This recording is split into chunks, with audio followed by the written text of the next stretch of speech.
Assalamualaikum warahmatullahi wabarakatuh. Selamat siang Bapak Ibu sekalian, mahasiswa UT jurusan PGSD ya. Ini adalah pertemuan kedua kita. Bagaimana kabarnya? Sehat Bapak Ibu? Alhamdulillah sehat semua ya. Ada yang sakit? Siapa yang sakit? Reno. Oh ya, Reno jadi nggak masuk hari ini. Ya, nggak apa-apa. Kita berdoa sama-sama biar Pak Reno segera diberikan kesembuhan oleh Allah dan segera bergabung dengan kita ya. Baik, ini adalah pertemuan kedua setelah kemarin kita membahas tentang bagaimana sih cara belajar di UT ya, aturan ya, jumlah pertemuan, tugas-tugas yang harus dikumpulkan ya, tugas partisipasi ya. Hari ini saya akan mencoba untuk masuk materi ya, materi kita ya, sesuai yang perkenalan kemarin, belajar perspektif global ya.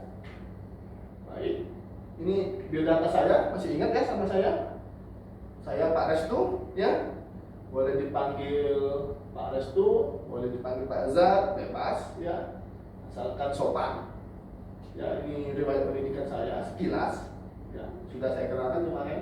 Baik, untuk materi perspektif global ya, teman-teman mungkin sudah mendapat modulnya ya, BMP-nya. Jadi di modul itu kalau dibaca ada 6 modulnya ya. Di buku itu ada 6 modulnya. Yang pertama, hakikat dan konsep dasar perspektif global.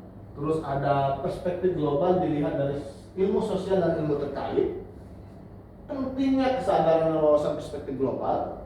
Keempat, isu-isu dan masalah global dalam kaitannya dengan kepentingan nasional. Kelima, ada isu dan masalah global dalam kaitannya dengan pembelajaran di SD. Dan terakhir, model pembelajaran dan evaluasi pembelajaran perspektif global ya. 6 modul ini akan kita usahakan kita selesaikan dalam 7 pertemuan ke depan ya. Nanti bagaimana cara belajarnya? Ya nanti ada sesi ceramah, ada sesi diskusi, ada sesi tanya jawab ya. Dengan padatnya modul ini, Bapak Ibu, saya harapkan Bapak Ibu untuk aktif belajar ya. Jadi ketika masuk ke dalam kelas ini, itu bukan baru mau membaca, bukan, tapi sudah membaca. Jadi Bapak Ibu sudah mempunyai sedikit pengetahuan tentang materi kita. Akhirnya apa yang terjadi? Kita akan melakukan diskusi yang hangat agar kelas ini menjadi hidup ya. Karena akan sangat membosankan kalau saya berbicara terus dan Ibu hanya mendengarkan ya. Saya berharap ada tanya jawab yang seru, diskusi yang seru ya, dengan memperhatikan norma-norma ya tentunya. Untuk hari ini ya, pertemuan hari ini ada kompetensi khususnya Bapak Ibu ya. Pertama, diharapkan dari pertemuan ini mahasiswa dapat menjelaskan tentang hakikat dan konsep perspektif global. Kedua, mahasiswa dapat menjelaskan tentang permasalahan, manfaat dan tujuan perspektif global dalam pengajaran IPS ya, karena Bapak Ibu nanti akan mengajar IPS ya mungkin ya. Nah, kita lakukan persepsi dulu ya. Dari gambar, kira-kira siapa sih yang benar? Yang sebelah kiri atau sebelah kanan? Oke, Bu Yuliana, dua-duanya benar.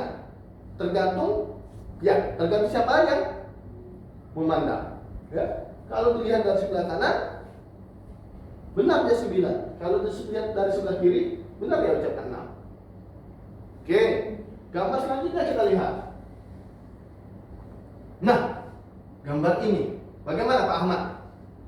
Ya, apa yang Bapak simpulkan? Ya, kata Pak Ahmad, objek yang sama itu menghasilkan persepsi yang berbeda ya, tergantung siapa yang melihat ya. Kalau tadi berdiri di mana dia memandang, kalau sekarang tergantung siapa yang melihat ya, tergantung siapa yang melihat. Lihat, objek yang sama, sebuah orang wanita dilihat oleh ibu-ibu, fokusnya kepada siapa? Pakaiannya. Bapak-bapak fokusnya pada siapa? Bodinya ya.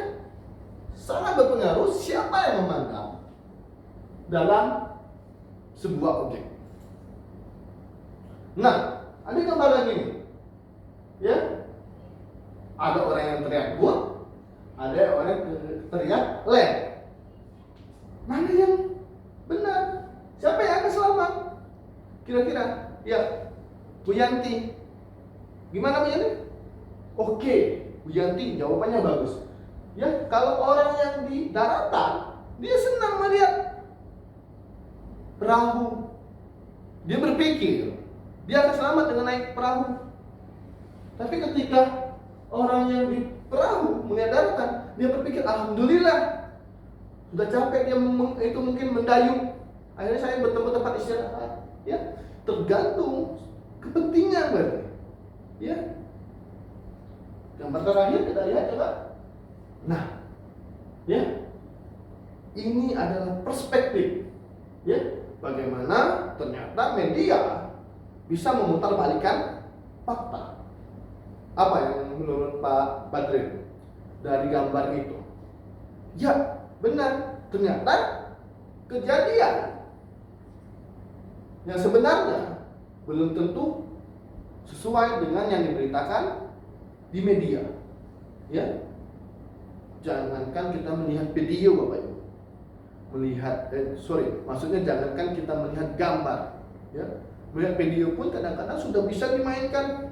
Ya, bisa dimanipulasi dengan AI misalnya, dengan editan segala macam, kecanggihan teknologi. Siapa yang tahu?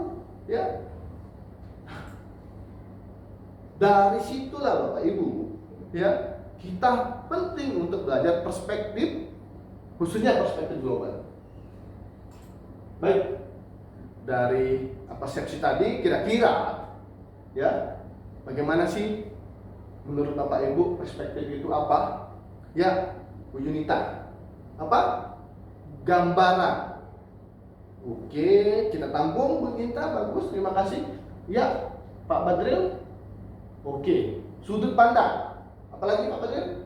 Wawasan. Oke, bagus, terima kasih. Kita lihat sama-sama. Oke, ternyata perspektif itu bisa diartikan sebagai pendekatan, kemudian wawasan ataupun cara pandang ke depan. Ya. Nah, kalau kita bicara global, ya, Bu Sofia. Oke, dunia. Oke, kita lihat. Ya, benar. Dunia atau keseluruhan, ya, global itu menyeluruh. Jadi kalau kita gabungkan dua kata tersebut, perspektif dan global, artinya apa?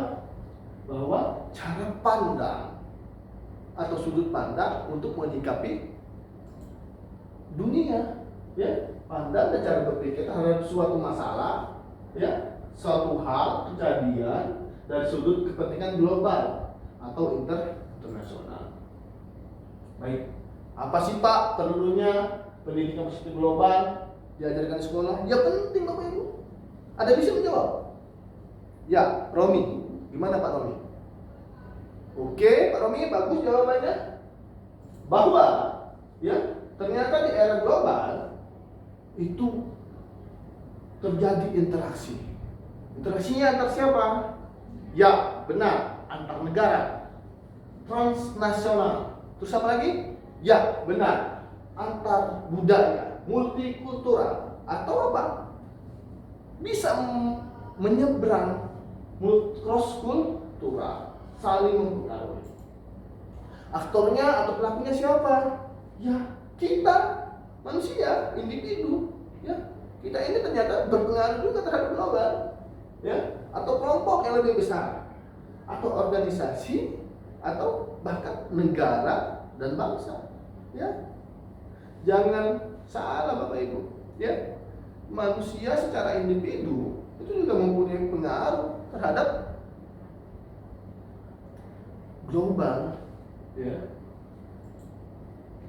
Nah, kehidupan manusia tergantung pada lingkungan fisik dunia. Ingat bahwa sumber daya alam itu terbatas, ya. Jadi ekosistem manusia dan lingkungan fisik itu saling berinteraksi dan mempengaruhi.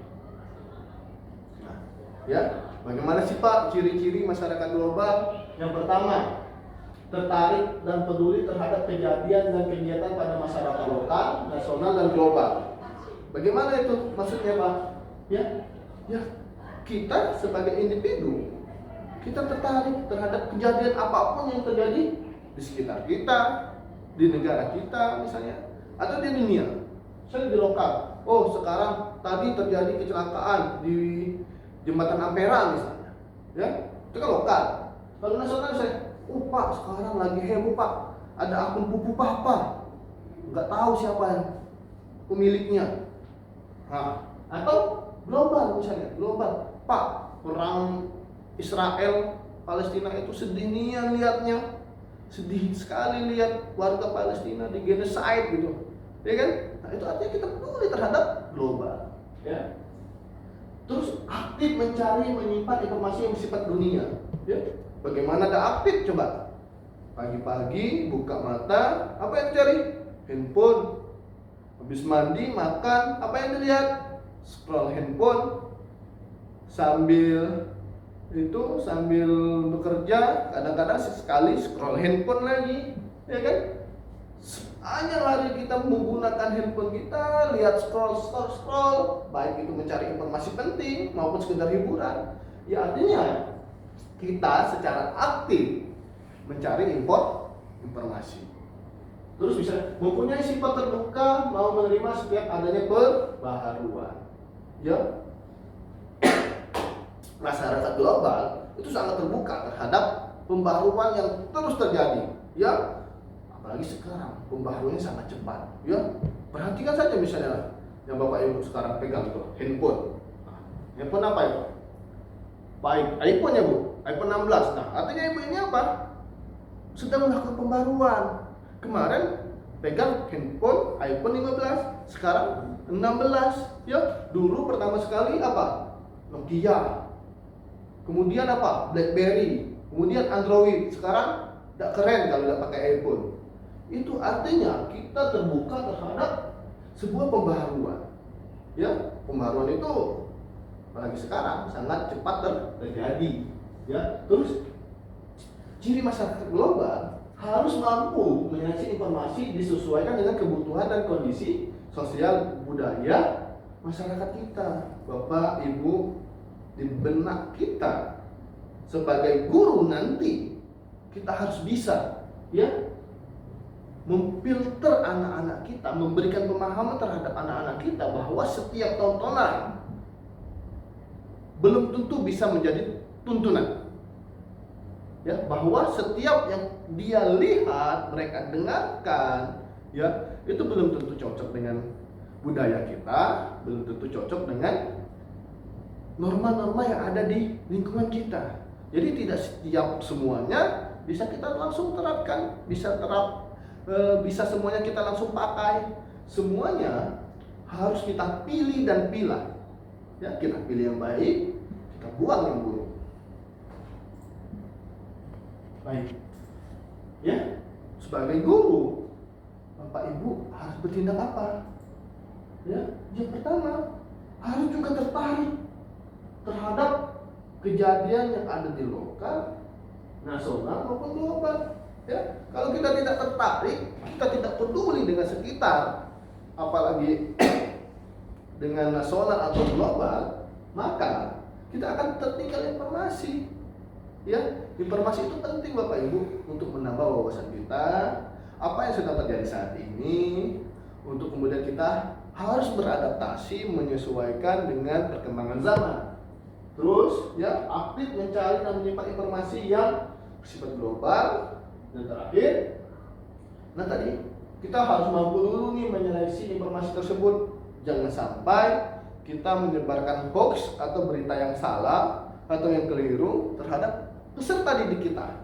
Ya, kalau kita saja tidak bisa mampu membedakan berita yang asli dan yang palsu, ya, bayangkan efek dominonya. Bayangkan bagaimana siswa-siswa kita, ya, apalagi Bapak Ibu mungkin siswa yang diajarnya adalah siswa SD, ya, tambah tak bisa lagi dia untuk menyaring informasi yang didapat.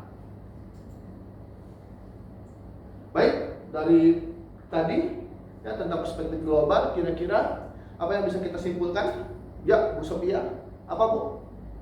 Baik, bagus Bu Sophia. Jadi kita harus mengikuti perkembangan zaman. Benar Bu. Oke, terima kasih. Pak Ahmadi, ya. Baik, bagus Pak Ahmadi, bahwa perspektif itu bisa dari sisi siapa yang memandang atau sisi siapa yang membutuhkan atau membuat berita, ya Pak ya. Benar Pak ya? Oh, baik, terima kasih. Terus yang terakhir satu lagi misalnya. Baik Pak Badril, bagus, bahwa ternyata setiap perkembangan zaman itu, ya budaya dari luar itu tidak serta-merta harus langsung kita terima dan terapkan, tapi kita sesuaikan, kita pilih dan kita pilih dengan budaya kita. Benar. Baik. Nih Bapak Ibu, saya tampilkan sebuah gambar, ya. Saya tampilkan sebuah gambar. Apa? Gambar apa? Ya, perkebunan sawit. Ini sebagai tugas partisipatif minggu depan, H-1 dikumpulkan ya melalui si layar. Silakan nanti Bapak Ibu analisis ya dari gambar ini menggunakan perspektif ekonomi, lingkungan dan masyarakat, ya kan? Kerjakan di kertas double folio, kemudian difoto dan dikumpulkan di si layar ya. Baik. Sampai sini ada yang ingin ditanyakan? Tidak ada? Baik, terima kasih untuk pertemuan hari ini. Saya doakan semoga Bapak Ibu sukses dalam pembelajaran kali ini ya. Tetap sehat selalu. Salam saya untuk keluarga di rumah. Saya akhiri. Terima kasih. Wassalamualaikum warahmatullahi wabarakatuh.